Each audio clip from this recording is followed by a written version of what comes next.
में आप लोग अपने सामने यूट्यूब के माध्यम से जुड़ पा रहा हूँ। आज हम लोग चर्चा करेंगे, लेसन नाम है वैद्युत रसायन। वैद्युत रसायन की इंपॉर्टेंट क्वेश्चन हम लोग चर्चा करेंगे। इस लेसन कुछ इंपॉर्टेंट क्वेश्चन है और जिससे क्वेश्चन लगातार आते रहते हैं। कुछ इंपॉर्टेंट क्वेश्चन पे हम लोग ध्यान देते हैं। नंबर 1, फैराडे का नियम। फैराडे का नियम किसे कहते हैं? याद रखिए, फैराडे ने वैद्युत अपघट्य तथा विद्युत प्रवाह के संबंध में 2 नियम प्रस्तुत किए थे। तथा नियम क्या कहता है? किसी भी वैद्युत अपघट्य में इलेक्ट्रोडों पर मुक्त होने वाले पदार्थ की मात्रा विलय में प्रवाहित होने वाली विद्युत धारा की मात्रा के समानुपाती होता है।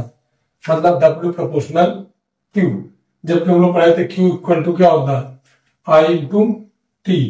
तो ऐसी स्थिति में Q का मान I इंटू T है, तो W proportional I into T, जहां पे नियतांक आता है W equal to Z into I into T। Faraday का प्रथम नियम है। ठीक है। द्वितीय नियम की बात करते हैं।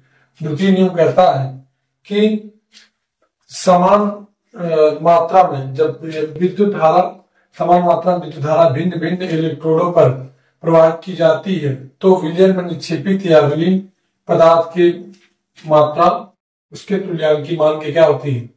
समानुपाती होती है। W/W2 proportional E1/E2। ठीक है। इसके बाद हम लोग चर्चा करते हैं, अगली तरफ बढ़ते हैं। अगली डिस्कशन बहुत मोस्ट इंपॉर्टेंट है, कोलराउस का नियम। कोलराउस का नियम क्या कहता है? अनंत तन्यता पर किसी विलयन की मोलर चालकता उसमें उपस्थित धनायनों और ऋणायनों की मोलर चालकता के योग के बराबर होती है। मतलब lambda m infinite equal to V plus lambda infinite plus V minus lambda infinite. ठीक है। ये फार्मूला है इसका कोलराउस के नियम का, मोस्ट इंपॉर्टेंट है, ये हर साल आता रहता है। ठीक है। फैराडे नियम को देख लीजिए, जरूर फंसते इस पे क्वेश्चन। ठीक है। इसके बाद हम लोग बात करते हैं कोलराउस के नियम के बाद। कोलराउस ने एक उदाहरण देख लेते हैं, जैसे मान लीजिए हम ले लें HCl, तो लैम्डा यम HCl यहाँ पे इनफाइनाइट रहेगा equal to lambda V infinite यहाँ पे H plus plus lambda infinite Cl minus. और एक एग्जाम्पल देख लें, जैसे CH3COOH, तो इसका हो जाएगा lambda m infinite CH3COOH equal to lambda H plus infinite plus lambda CH3COO minus, यहाँ पे इनफाइनाइट का प्रयोग करेंगे। याद रखिए कोलराउस के नियम पे एग्जाम्पल थे। बात करते हैं यहीं पे थोड़ा सा हम लोग देखते हैं नर्नस्ट समीकरण। नर्नस्ट समीकरण अगली बार मैंने कहा था बच्चों से कि आप इसको जरूर देखिएगा, और ये 3 नंबर में क्वेश्चन था, नर्नस्ट इक्वेशन लिखिए। सोचिए इतनी आसान से क्वेश्चन, सिर्फ आपको 1 लाइन लिखना है, 3 नंबर आपके सेफ हो जाते हैं एग्जाम में। ठीक है। नर्नस्ट समीकरण याद रखिए, नर्नस्ट ने इलेक्ट्रोड विभव तथा मानक इलेक्ट्रोड विभव के बीच में संबंध प्रस्तुत किया था। ठीक है। और उन्होंने कहा था कि E equal to E0 minus 2.303 RT upon NF, फिर log 10 यहाँ पे 1 अपॉन MN कर सकते हैं, भागफल भी कर सकते हैं, डायरेक्ट आप यहाँ पे Q कर सकते हैं। यहाँ F याद रखिए फैराडे है, R नियतांक है, T परमताप है। ठीक है। अब बात करते हैं, आगे बढ़ते हैं नर्नस्ट समीकरण के। तो ये एक चीज आप देखते होंगे, मोलर चालकता था विशिष्ट चालकता में संबंध। मोलर चालकता क्या है सुन लीजिएगा। 1 मोल विलयन की जो चालकता होती है उसी को क्या कहते हैं? मोलर चालकता कहते हैं। 1 मोल विद्युत अपघट्य की चालकता को मोलर चालकता कहते हैं, विशिष्ट चालकता की। तो यहाँ पे delta m equal to K into 1000/C। ठीक है। अब बात करते हैं, आगे बढ़ते हैं अगली की तरफ। इलेक्ट्रोड विभव। अब इलेक्ट्रोड विभव क्या है समझिए। इलेक्ट्रोड विभव का मतलब होता है जब किसी भी धातु की छड़ को या इलेक्ट्रोड को उसके लवण विलयन में डुबाया जाता है तो विलयन के सापेक्ष इलेक्ट्रोड पर धन या ऋण आवेश उत्पन्न हो जाता है, जिसके कारण वैद्युत अपघट्य और इलेक्ट्रोड के मध्य एक विभवांतर उत्पन्न होता है। इसी विभवांतर को इलेक्ट्रोड विभव कहते हैं। इसे कैपिटल ई से प्रदर्शित करते हैं। यहाँ ध्यान दीजिएगा, ये वैल्यू है, मान लीजिए माइनस वैल्यू है, यहाँ पे ये विलयन प्लस बनेगा तभी ये माइनस हो पाएगा इलेक्ट्रोड, और यहाँ पे ये माइनस होगा तो ये प्लस हो पाएगा। फिर सुन लीजिएगा, किसी धातु की छड़ को जब उसके लवण विलयन डुबाया जाता है तो विलयन के सापेक्ष इसके ऊपर धन या ऋण आवेश उत्पन्न हो जाता है, इसी जिसके कारण वैद्युत अपघट्य इलेक्ट्रोड के मध्य एक विभवांतर उत्पन्न होता है। इसी को इलेक्ट्रोड विभव कहते हैं। अगली रीडिंग आती है मानक इलेक्ट्रोड विभव। और मानक इलेक्ट्रोड विभव क्या है, सुन लीजिएगा, 25 डिग्री सेल्सियस ताप पर, पूरी परिभाषा वही रहेगी, 25 डिग्री सेल्सियस ताप पर जब किसी धातु के छड़ को उसके लवण विलयन डुबाया जाता है तो विलयन के सापेक्ष इस पर धन या ऋण आवेश उत्पन्न हो जाता है। इसी को मानक इलेक्ट्रोड विभव कहते हैं। इसे ई नॉट से प्रदर्शित करते हैं। मैग्नस ने दोनों के बीच में संबंध प्रस्तुत किया। ठीक है,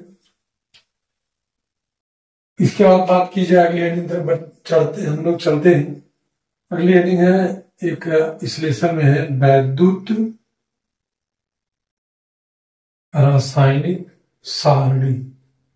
अब वैद्युत रासायनिक सारणी क्या, सुनिएगा, वैद्युत रासायनिक सारणी में धातुओं को उनकी सक्रियता के आधार पर क्रमबद्ध करने पर एक श्रेणी या सारणी प्राप्त होती है। इसी को वैद्युत रासायनिक श्रेणी कहते हैं। ठीक है, वैद्युत रासायनिक श्रेणी याद रखिएगा इलेक्ट्रोड विभव के ऊपर आधारित है। जिसका इलेक्ट्रोड विभव जितना कम रहेगा वो उतना ज्यादा ही स्ट्रॉन्ग माना जाएगा। जिसे सबसे ऊपर बैठा लिथियम और सब नीचे बैठे मरकरी, ठीक है, मरकरी गोल्ड, ठीक है, तो ये धनावेशित होते हैं और बीच में हाइड्रोजन है जिसपे प्लस माइनस 0 चार्ज है। ठीक है, इसी में हेडिंग आता है मानक हाइड्रोजन इलेक्ट्रोड विभव, जिसका प्रयोग किसी भी इलेक्ट्रोड के विभव की गणना करने में किया जाता है। जब विभव गणना की बात आती है तो इक्वेशन है, हम लोग पढ़ते हैं किसी भी सेल का ईएमएफ। ईएमएफ क्या होता है, ईएमएफ वास्तविकता में इलेक्ट्रोमोटिव फोर्स होता है। ठीक है, सेल की क्षमता बताता है। इसका फार्मूला होता है ई सेल बराबर ई कैथोड माइनस ई एनोड। ये इस पे बहुत सारे न्यूमेरिकल आते हैं भैया, ये मोस्ट इंपॉर्टेंट श्रेणी पढ़ लेना, इंपॉर्टेंट न्यूमेरिकल आते हैं।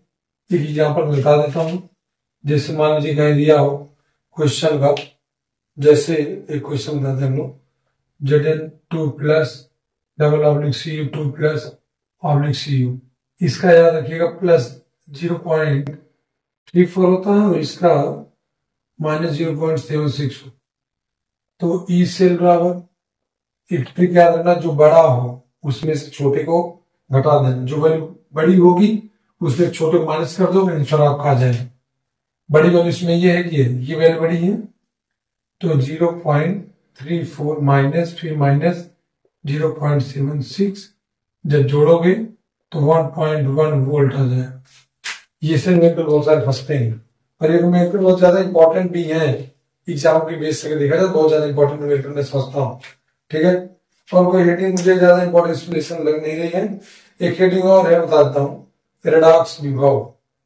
तो रेडॉक्स विभव क्या है, सुन लीजिएगा, किसी सेल के ऑक्सीकरण तथा अपचयन के मध्य जब उपस्थित आयनों के मध्य संबंध स्थापित किया जाता है तो इसी को क्या कहते हैं, रेडॉक्स विभव कहते हैं। जैसे मान लीजिए कि बैटरी है, वो इलेक्ट्रॉन देगी, तो जब इलेक्ट्रॉन, जैसे मान लीजिए एक धातु है, उसने इलेक्ट्रॉन लिया, कितने इलेक्ट्रॉन लिया है, प्लस एन, तो एन ई एरोना के यम पावर है। ठीक है, ये पावर हट जाएगा। ये वास्तविकता में आपको रेडॉक्स विभव प्रदर्शित करना है। रेडॉक्स विभव याद रखिएगा, धनायनों और ऋणायनों के मध्य उनके ऑक्सीकरण और अपचयन पश्चात बने आयनों के मध्य संबंध को स्थापित करता है। इसके अलावा कोई टॉपिक तो देखते हैं हम लोग। मोलर चालकता क्या होती है भैया, एक मोल वैद्युत अपघट्ट की जो चालक, एक मोल वैद्युत अपघट्ट में वैद्युत अपघट्ट की चालकत्व को क्या कहते हैं? मोलर चालकता कहते हैं। अब वैद्युत अपघट्ट क्या होते हैं सुन लीजिएगा। जब किसी विलयन में विद्युत धारा का प्रवाह हो तो उसे क्या कहते हैं? वैद्युत अपघट्ट कहते हैं। मतलब विद्युत का सुचालक हो तो उसे क्या कहेंगे? वैद्युत अपघट्ट कहेंगे। अगर सुचालक है तो वैद्युत अपघट्ट नहीं है, ठीक है, तो विद्युत धारा प्रवाह नहीं हो सकता है। याद रखिएगा, जल विद्युत का क्या है? सुचालक। तो ये क्वेश्चन थे जो दूसरे लेसन बहुत ज्यादा इंपॉर्टेंट है। एग्जाम के लिए एक बार रिविजन करके जाइएगा। मोस्ट इंपॉर्टेंट से कोलराउस का नियम है, फैराडे का नियम, प्रथम नियम इस बार आने से होना है, ठीक है। इसके बाद नर्मर समीकरण देख लीजिएगा। इसके बाद इससे 100% फिक्स रहते हैं, आते ही जाते हैं। ये मोलर चालकता के भी कुछ क्वेश्चन हैं, एक दो, जिसमें हम लोग चर्चा करेंगे। फास्ट रिविजन मैराथन लूंगा जब मैं एग्जाम के एक दिन पहले लाइव लूंगा, तो उसमें हम लोग इस पर चर्चा करेंगे, ठीक है। इलेक्ट्रॉन विभव मैंने बताया दिया था, चलते हैं, ठीक है।